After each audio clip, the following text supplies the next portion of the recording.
Here we are on day 14 of Story a Day, May 2024. Had to think about that for a minute.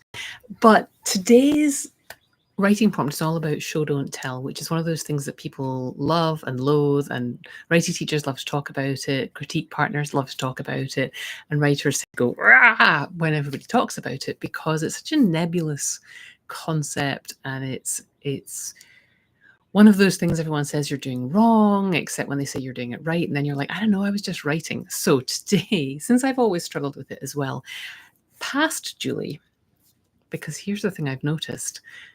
The Julie that wrote all of the material for Story a Day May this year, based on 15 years of studying short fiction and writing short fiction and teaching people how to be writers and how to live a writing life, that Julie existed in April. She put together all of that stuff. It was fantastic. Love her for that. Current Julie, who's doing these updates, is writer Julie. And I'm just showing up every day going, wonder what the prompt's going to be today, because I don't remember. And then I go into the Story a Day handbook, which you can find linked to in the notes there. And it's got extra exercises to help get you into the writing for the day. And May Julie, current Julie, writer Julie, is like, wow. Thanks, Story a Day, Julie, for putting all that together, because when I sit down to write, I have exactly the same anxieties and brain blocks as everyone else. But when I was in that analytical mode last month, I was able to put together some pretty good advice. So today's advice was about, and that's actually right there in the prompt, is about writing an outline of a piece and then thinking which bits of this piece need to be the most vivid.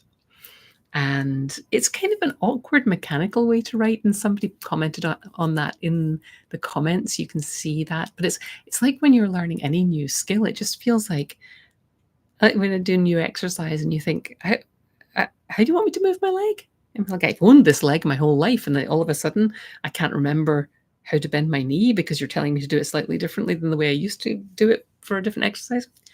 Anyway, as you can tell, things are getting to me a little bit here in the middle of Story a Day May, but I've also got so much more energy than I have on a month when I'm not writing. So today's exercise, I really appreciated past Julie for putting together that prompt, because being able to write an outline of a scene or a story and write it as quickly as possible without worrying about writing it well at all, because I knew the second pass was coming, where I was going to look at it and pick which of these lines gets to get expanded into more of a scene, and which of them are just, she walked out of the bathroom and came over to join them. I don't really need to describe how she's walking, right? That's probably not the part that's going to get expanded into a scene. So that's what the exercise today for Story a Day was, here on day 14. And you can go over to storyaday.org and find that in the challenge for today. Or you can get handbook and find that and all of the extra exercises that go along with it. But I found that really, really, really helpful. I've discovered there's a theme emerging from my challenge. Some people who take part in the Story a Day challenge set a theme beforehand. They might decide to write all of their stories in one setting. They might decide to write all fairy tales or reworkings of classic stories, or just write backstories for their novel. For me, what's happening this month is that I'm writing stories that are helping me think through stuff that's about to happen in my current novel.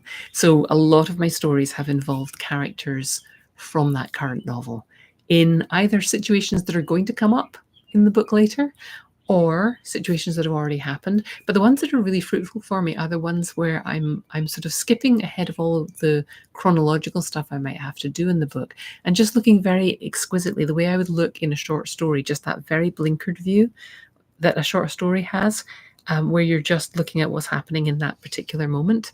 And I'm finding that really helpful for getting back to the novel both exciting and making me a little impatient to be able to do it, and having an idea of what I'm going to do when I get there.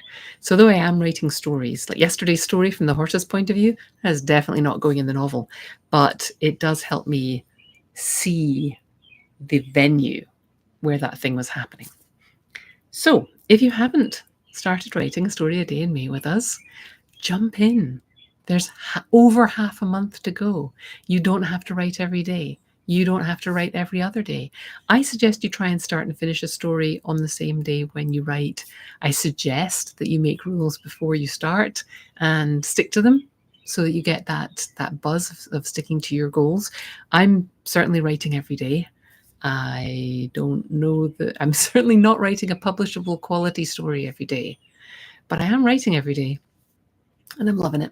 And there's a lot of energy around this challenge in the comments, in the Story a Day community, in the Superstars group, which will be opening up again soon. And yeah, I hope you're writing. And if you're not writing and you need something to give you a little kick in the pants, then come and let past Julie administer that kick in the pants for you. It's working for me. Keep writing.